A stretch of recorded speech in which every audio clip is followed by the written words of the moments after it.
And we're going to pop in and see what's shaking in Manhattan. Manhattan, first we'll take Manhattan. Hello. Hey. How are you? I'm great. Wait, let's see. Am I able to show you the, do you see the World Trade Center back there? I see the buildings when the light isn't, when the sun is not being a camera hog. There we go. Yeah, a little bit. Yeah. Yeah, we can see that. Hey. Thank you. Hi. Hi, Diane Lowy. Hi, Amelia. Are you in Reykjavik? Yeah. It's crazy. It's sometimes you look outside and everything's covered in snow, and then 10 minutes later, the snow's melted. I mean, covered, like cars covered, and then you look out and it's just gone because it's melted, the sun has come out, or it's rained, or, and then half an hour later, well, maybe not half an hour, but, a few hours later, you go out and everything is covered in ice because it snowed again, and now the wind has come and it's really cold, and you have to put your spikes on the weather changes here constantly. I love it. It's like people always talk about San Francisco as having like really extreme weather. That sounds a lot bigger. Yeah, it's pretty intense. Yeah, it was like 72 degrees yesterday here, and it's 72? 72. Yeah, it was like really hot, and like it's supposed to be like cold enough to snow in a couple of days. It's like very weird. I mean, everything's very weird here right now, but well, yeah, but that's a bit extreme. But who knows? There are no rules anymore. Yeah, exactly. It's very like everything's off. So like I like should I do my little spiel? Oh, well, I mean, yeah, or we could just, catch up and pretend that we don't have people watching. Of course. Oh, okay. Tell us, Diane Diane Lowy from New York. I always say New Yorker. This is funny because when I'm writing it, I was going to write New Yorker at home. I add an E, like I just did to your name, Diane Lowy. Well, I mean, my Instagram is New Yorker at home, and then my website is New York at home. So it's like a lot of people. Oh, so it's not me. No, it's not you. I thought I was having vision problems, dyslexia. But look at what you've done to me, Diane. I mean, look at this. Really, now I'm thinking about this. You've given me a whole complex. New Yorker. I don't know where to go. Yeah, well, like we just had. It was so weird because we had what was it, St. Patrick's Day a couple days ago, and like everything was like closed and nobody was going out or anything like that. But like over 20 years ago, you and I went out the day after St. Patrick's Day, and you were wearing like a big foam like St. Patrick's Day like hat, and you were like trying to get free drinks because like you're like, I'm Irish. And it was like whenever St. Patrick's Day comes around, I always think about that. Like, why would you tell that story now? Because it's like it was just the best. It was like, I mean, even 20 years later, it was like so wonderful. All the credibility I had of staying up and running this whole program just out the window. They're like, "What? You did what the day after St. Patrick's Day?" But it was like so charming and so cool that it worked at a couple of places. So yeah, well, I was in my 20s, so you get away with a lot of stuff, and you have a lot of ideas that don't sound very good when you're in your 40s. Like, I would never. Where are my pearls? I forgot to put my pearls back on. What's your pearls for that one? I need something to clutch. Yeah, I don't have nothing on to clutch. I would never wear a styrofoam hat. I don't know where that's been. Yeah. So tell us about New York at Home. What is it that you do? So basically, I am a home organizer and space planner, and I also sort of coach people through times of transition that has to do with their home. So it's basically when something's going on, people, I don't reach out to them, they reach out to me. So it's like for some reason, whatever's going on in your house is not working for you. You know it could be better. It's frustrating. It's annoying, and you just want it to like go away. And so I have some clients who just give me like a full delegate, and they're like, here, just like, we're going out of town this year, take care of this and make it better. And then with my coaching clients, we tend to sort of collaborate on figuring out what ways we can problem solve together in sort of a more intimate fashion that's more like a class or something where people get like homework and they do stuff between visits. And Oh, so wow. yeah, so like I think the sort of the coaching stuff is sort of more appropriate for this for this medium and sort of what we're talking about today. Okay. I mean, a lot of you know, basically like our lives, we have like these three areas. We have our work, and we have our home, and we have our community. And sort of no matter what is going on in your life, you can kind of put it into those three buckets. And sort of normal life, one of those three areas is normally always in flux. Like, you know, if we have nothing of those three things in flux, that means we're probably not growing so much and our lives are pretty stable. And, you know, that's really awesome. And you want to like bless your, you know, thank your stars for all of that happening. But, you know, most of us, we normally have like one of those areas going on that's like in flux, and that's just kind of normal in life. And then you have, if you have two of those areas in flux, then that's where life gets a little trickier. That's something that like you can live with for like a couple of months, and it is sort of like normal. There are always like these periods where two things are sort of in flux for a couple of months. Like let's say that, you know, you're going through breakup, and that means you have to move. And so that means that like, you know, some of the stuff with communities going a little weird, some of the stuff with your home's weird, but probably your job's pretty stable when that's happening. And so like, at least you have something to like kind of ground you. Right. All three of those things are happening. It's like, you just take it like hour by hour, one day at a time. You just kind of stay in the moment, and you want to, it's like if you're feeding yourself and you're showering a couple times a week and you're getting a little bit of sleep, like you're doing totally fine. And the thing about coronavirus is like all three of those things is completely upended for everybody. So like talking about like, oh, I have all this time to like learn a new language and stuff. Like people who are talking about that are kind of ignoring like how disruptive having all three of those things be upended at the same time can be and feel. Yeah. Yeah. So like, you know, if you're a parent right now, and I mean, all of us as adults, we have like a whole team of people that like helps make all of this possible. So like we have our doctor, our dentist, our ophthalmologist, like the person who does our hair. We have like, you know, like some people have like personal trainers. You order food, you know, to be delivered and made. And, you know, you go out to bars and like you do all of these things where like, you know, if you have kids, you have like babysitters, you have school, you have, you know, all of this support system of like other people, and you have like a team of people that, you know, your therapist, you have your music teacher, like you have all of these people who are kind of like part of your life that like are like there to like delegate to. So like the people, you know, if, I mean, in New York, a lot of us, like we send our laundry out, like and all of that stuff that we normally delegate. So we have more time to focus on the stuff that's important to us, has all just sort of like collapsed back onto our plate. And so even though it's like, oh, we have all of this time, it's like, if you're a parent and you're expected to be working from home and your kids are out of school, like you have less time than you had before. And you have all this extra stress and all these things. So like it's like, this is sort of like, this is a very like, oh, let's talk about making our home better in this time is like a very aspirational thing. Right. And this is like totally outside of like where you're at right now. Like that's normal. So, I mean, like, I'm not here to like proselytize, like, oh, your home should look absolutely amazing right now.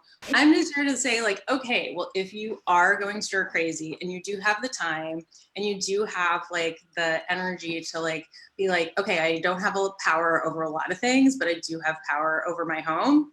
Like, I'm here to like give you some tools and some suggestions and some recommendations within that framework, but I'm not here to tell you that like, oh, your home should like be Architectural Digest ready right now. Like, just like if you're if you're here and you're healthy, like you're doing really great right now.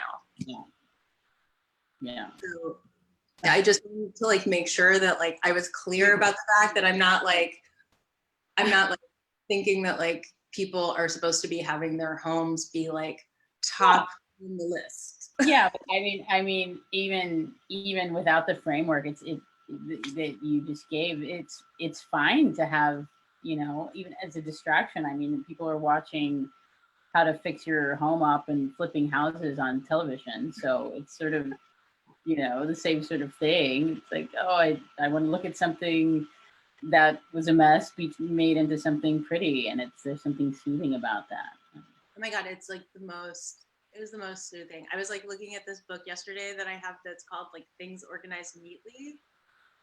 And it's just like, it's like these art projects that people have done where it's like stuff is like just kind of like, it just looks just so. And you're like, it's like very calming and very soothing.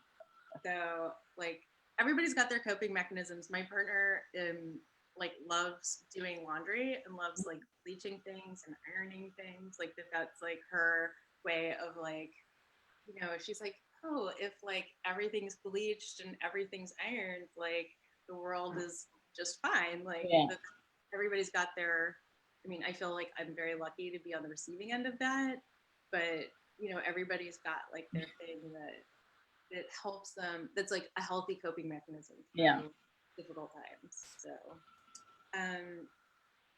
So like basically I would say that like this is an amazing opportunity to really look at your home through a whole new set of eyes. Because like if you are stuck in your apartment or your home for like a month and you have not touched your home gym equipment, you're never going to do it.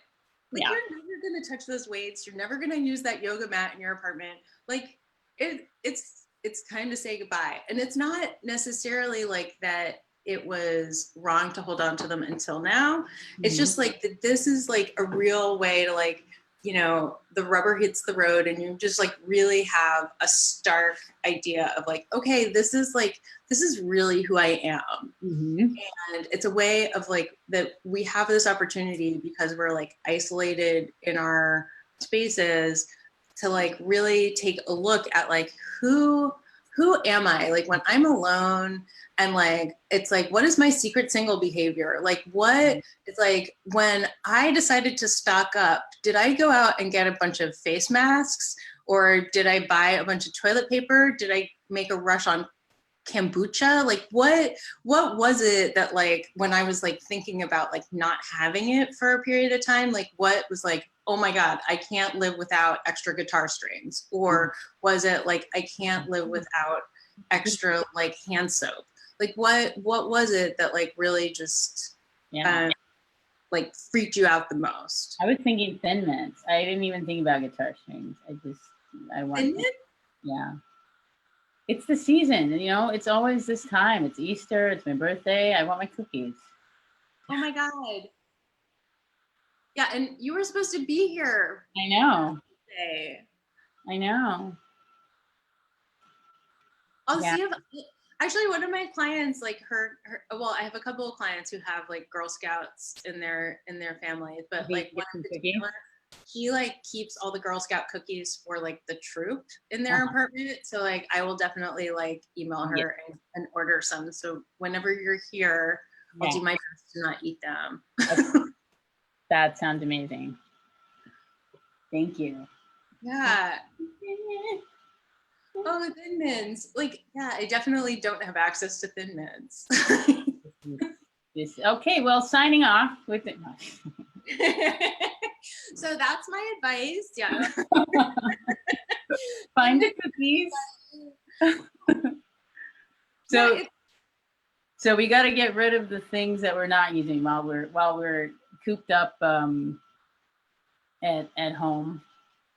Yeah, because like I mean, right now, like I mean, or for I'm not going to speak for everybody, but right now it's like I feel really grateful for the fact that like we don't have a lot of extra stuff in our apartment, and we have a lot of like open space. So like if we do want to like lay out the yoga mats, if we do want to sort of like walk around like and have there be like lots of negative space, and like there's not like I don't know, like have our apartment is very cozy, but we have a lot of superfluous stuff. But actually, that's something that we're doing because like I enjoy doing that. Like we're going through all the drawers and we're going through all of the little like squirrel piles that are like under like the under the bed stuff and things like that right now, because it's I mean, we do have all this extra time, and it does give you a sense of accomplishment, and that you do have some control and stuff to go through and be like, okay, I'm never going to use this. Actually, I was looking through, like, I have a drawer of like stuff that's like for paint. Sometimes when I'm working on a project or I do things in my apartment, I have like a little bit of like caulk and like touch-up paint and things like that. And I found a couple of the N95 masks because those are really good for when you're doing, if you're doing painting or whatever. Those are like the kind that I like to have. And so it turns out that I had a couple of those, so it's been helpful. Like, like if I do end up getting sick, like I do have a couple on hand, and I was very grateful that I had that. But like what's the likelihood that you're going to need, like there's other things that, like one of the cabinets I went through in the kitchen last week, I don't really drink a lot of tea. I have like one or two types that I drink. It's like I have like a green tea and one that has like, a lot of like cardamom and stuff. That's like a little spicy. And other than that, I don't drink tea. And then I had like 6 different kinds of tea. So like I just got rid of the other 4, and it like made me, whatever. It's like maybe I'll like this is sort of a weird time because it's like, oh, if at a time like this that you're not really going to use that, like even if I got like super desperate, I would drink hot water instead. Yeah. Like it's like that it's a good filter to look through things, to be like, oh, this is stuff that, like even stuck in my apartment for a month, I'm never going to use. Okay, but see, I could see how that would be hard to do because take tea. I don't like chamomile tea, but chamomile tea is a thing that you're supposed to offer guests after a meal. There's always somebody who's like, I don't like chamomile. So you've got to have a box of chamomile tea in your house. Otherwise, you're a bad guest. I mean, a bad host. So we have this training. You have to have options. If you go to someone's house and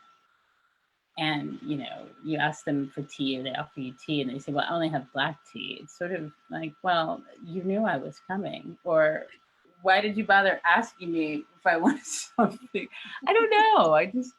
I have this,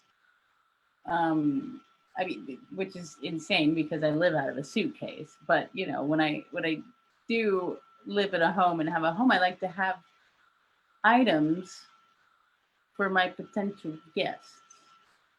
Yes, and that's definitely like a nice, like so I like to think about, like, I had a client a while ago who had a 2-bedroom apartment, and he used to live with a roommate, and the roommate moved out like 4 or 5 years before we worked together.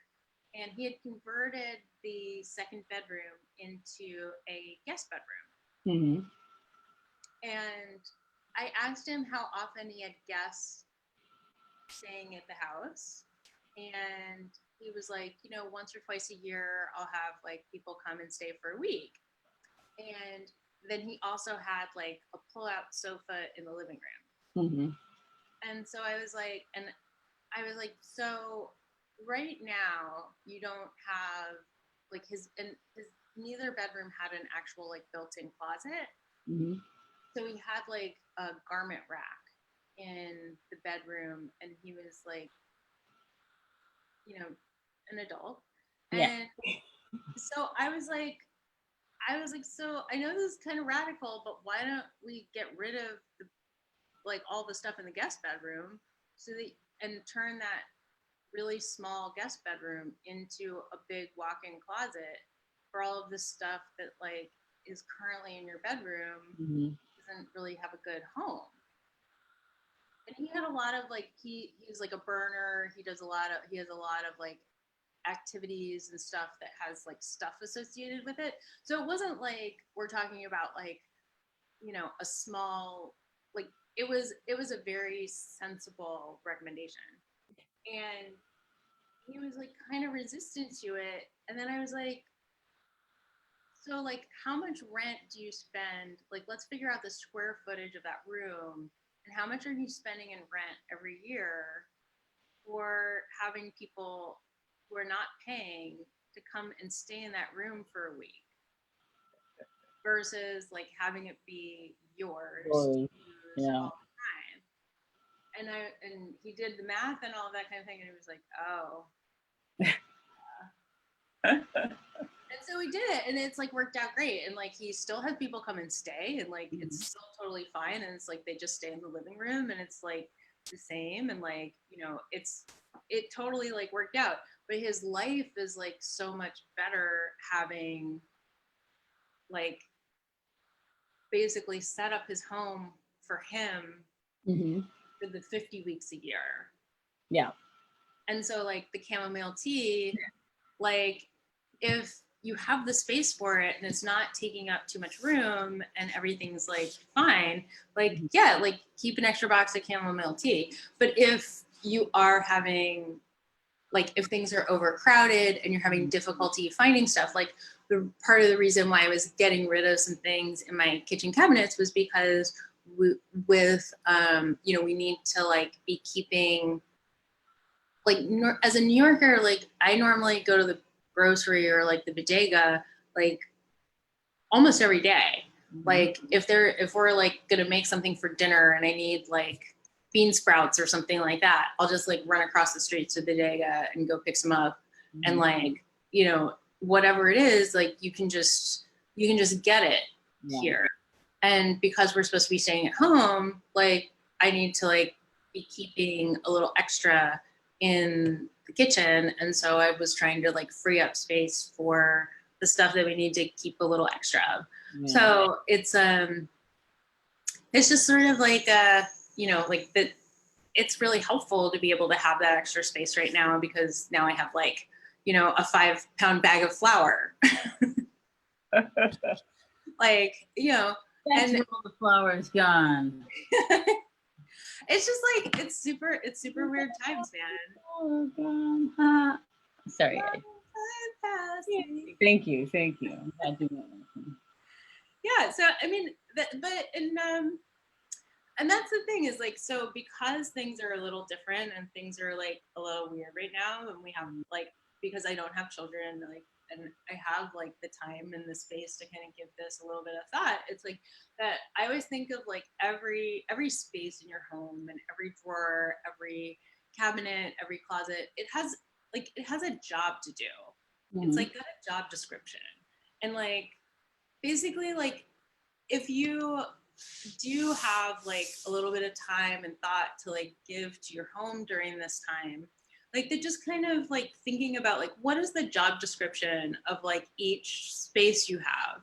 So it's like in the kitchen, the job description of my kitchen is normally to have like snacks and food for like a couple of days and pots and pans and like, you know, small appliances kind of stuff. Like that is the beginning, and like dishes, like that's the beginning and the end of the job of my kitchen. And so like there's different drawers and there's different like little places and stuff for things, but like it has a very like finite job description. And right now, like it now has a new job, which is like pantry. And like 1-bedroom apartment, like that's not normally like didn't have a pantry before. Yeah, it's like we don't, so like I had to like clear out a couple of shelves for that. And so now we have like, I mean, it's not pretty, but we have a little more pantry-esque happening. And that's like, you know, but because of like my job and sort of how I think about these things is like, oh, okay, so like what's the job that these spaces have to do? So like when you're like with your bathroom or something like that, and you think about like your medicine cabinet, like what is the job of like the bathroom? It's like to have sort of like your wellness stuff there. And, you know, it's like if you get sick, like one of the things that I do is like I have a Ziploc bag that I keep in my refrigerator that is like cold and flu stuff. And so like that has like, you know, Theraflu and the like NyQuil and Dayquil and like all of the things that I would normally take if I had a bad cold. And keeping it in the refrigerator keeps it stable longer, and having it all together in the Ziploc bag is really awesome because when you're sick, you just want to like have it and you just want to find it. And it's like even got like lozenges and stuff like that in there too. But then that frees up space in my medicine cabinet so that like the stuff in the medicine cabinet is basically like, you know, like toothbrush, toothpaste, like, you know, face cream and like, you know, what like toner. I don't even know what toner does. I guess it's like witch hazel or something. But it's like it's just like it's very bare bones. And like it makes me really happy. Like I open up the medicine cabinet and it's just stuff I use like every day. Yeah. And just sort of having that simplicity like makes me really happy. But then I have a lot of clients where like they'll have like a whole there'll be like a closet with like shoe boxes where we like have shoe boxes with backup of like they'll have like a shoe box for dental stuff, and like they'll have a shoe box of like face creams, and then they have a shoe box for like body creams and a shoe box for like foot related stuff, and you know like, and then there's like a box of like vitamins, and you know like people like different people live different ways, and so like if you have the space sometimes you have like a lot more of these things, but how do you keep this stuff in the boxes? Because let's say you've got the immaculate pristine 4 items including witch hazel medicine cabinet, and then you're like, oh, I need to give myself a pedicure. So you go into the closet and you get the foot box and you take everything out, and then you do your foot thing, and then you know, you've got your stuff there. Maybe you got to rinse it or do something with it, and then it just stays in the bathroom and it ends up in that cabinet. Oh yeah. So I mean, normally like because like you have these little boxes like that are for like that are elsewhere. Like let's say there's like the foot box or whatever that like that you just when you're done doing the pedicure you put the stuff back into the foot box. I mean, and that does take a little bit of like, you know, effort and stuff. Yeah. But it's interesting having this conversation with you because I know like how you know, like that you have really embraced like the freedom that comes with living in a suitcase.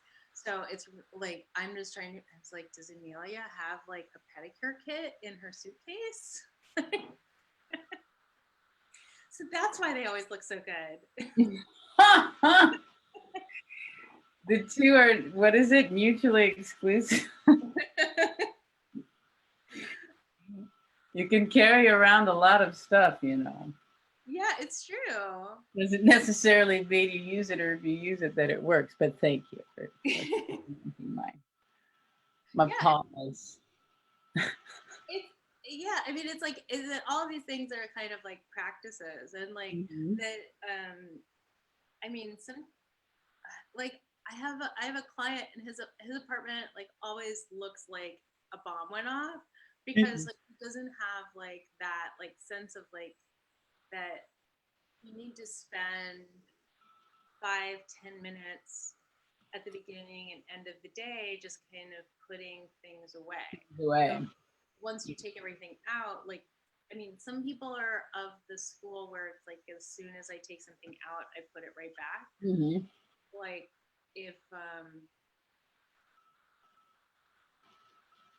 you know I don't know if anyone's had this experience where they're like with their family and you're making a bowl of cereal, you know, which doesn't take a lot of time.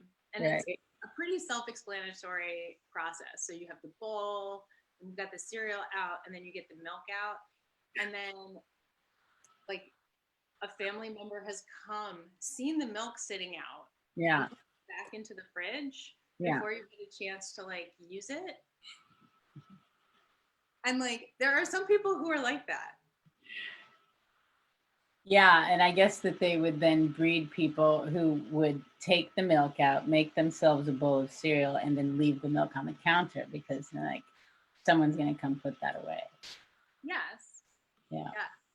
And so like if you know, whether you're the kind of person who just leaves everything out because you're so used to having somebody come and put it away for you, or you're the kind of person who just puts everything away immediately, like that just sort of when you're that when your family, like when everybody's home at the same time and you're all kind of on top of each other, that it might be good to just do like a good Samaritan like pass through of areas and just kind of put things back in places. And like a very common thing that people do is they'll have like a basket of like, I don't know, and then they'll put all the stuff in the basket for other people to like kind of put away. I can't stand I don't know baskets.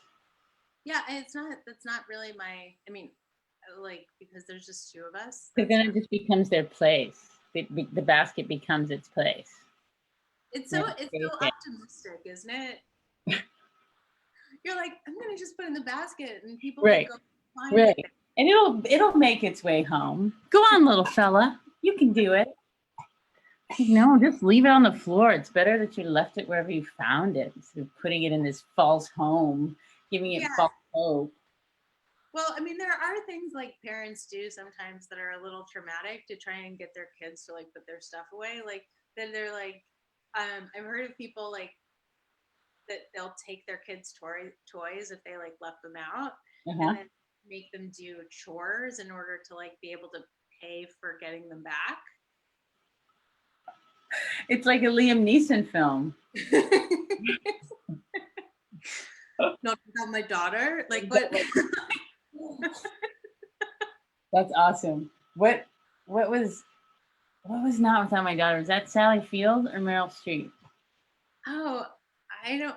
I Because think they that should was put that together with Taken. They should put those two together. Yeah, I can't. Yeah, I mean Liam Neeson, like really, he has like a whole career of just like having.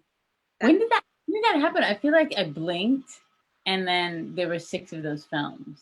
Yeah, because he used to just be like the sensitive guy who got cheated on. Right. Exactly.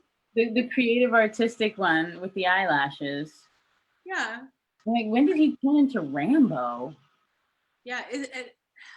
Yeah. Or Commando, maybe it's better. Yeah, because Commando. Oh, is that the one where he Radon Chong? He's like risking his life for some girl that's not even his daughter.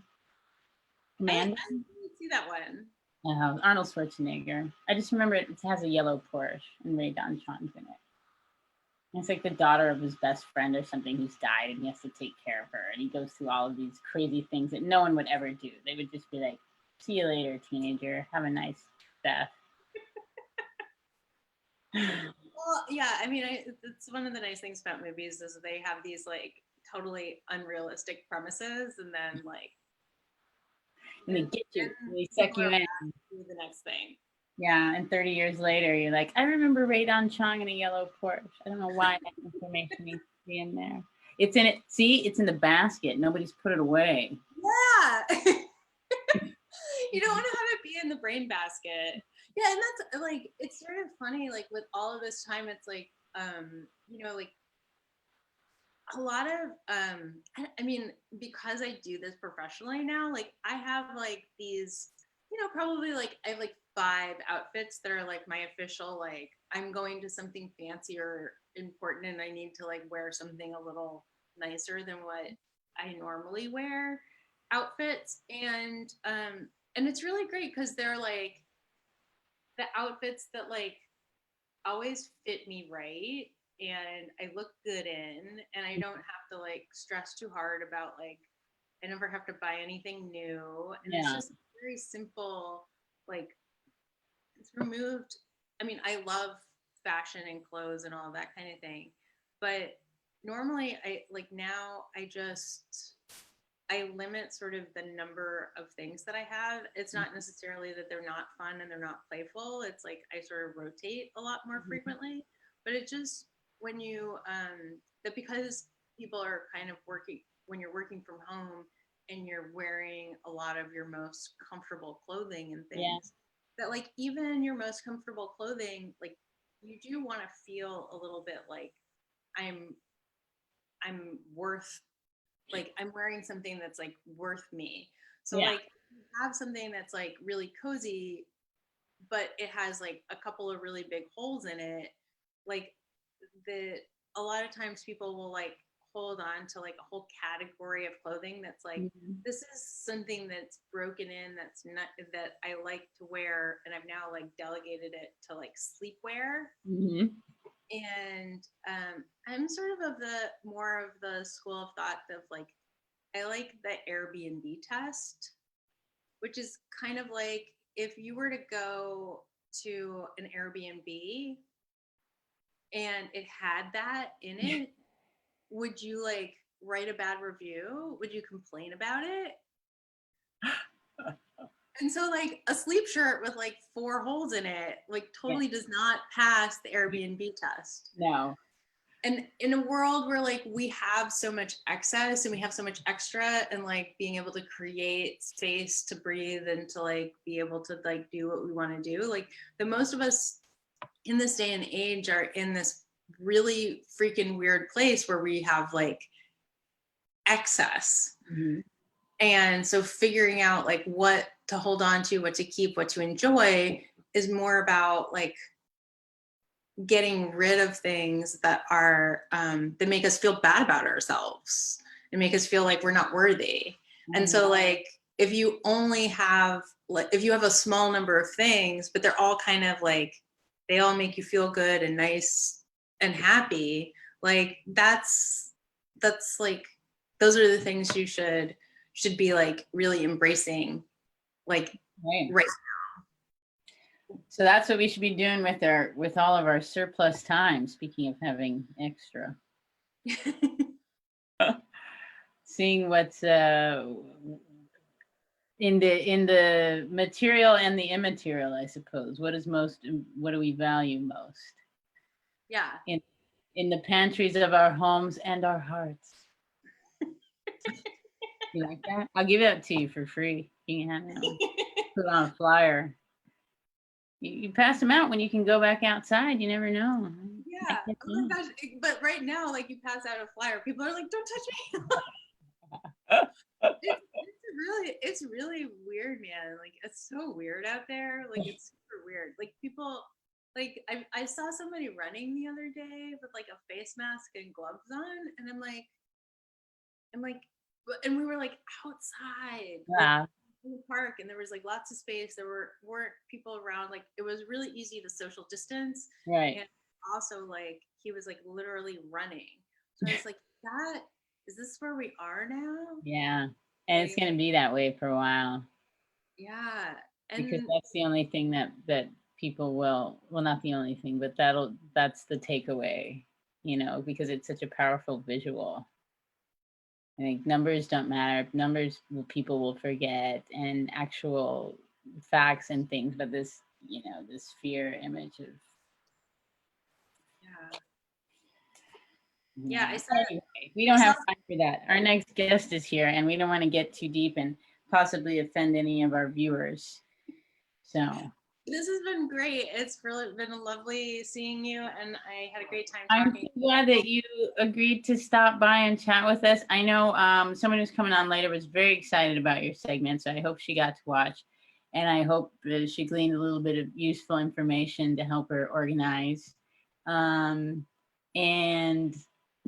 yeah, thanks so much. I'm glad that it's so great that these people are doing all these business. I mean, Margaret had her walking and eating tour earlier, and you've got your pantry of your heart.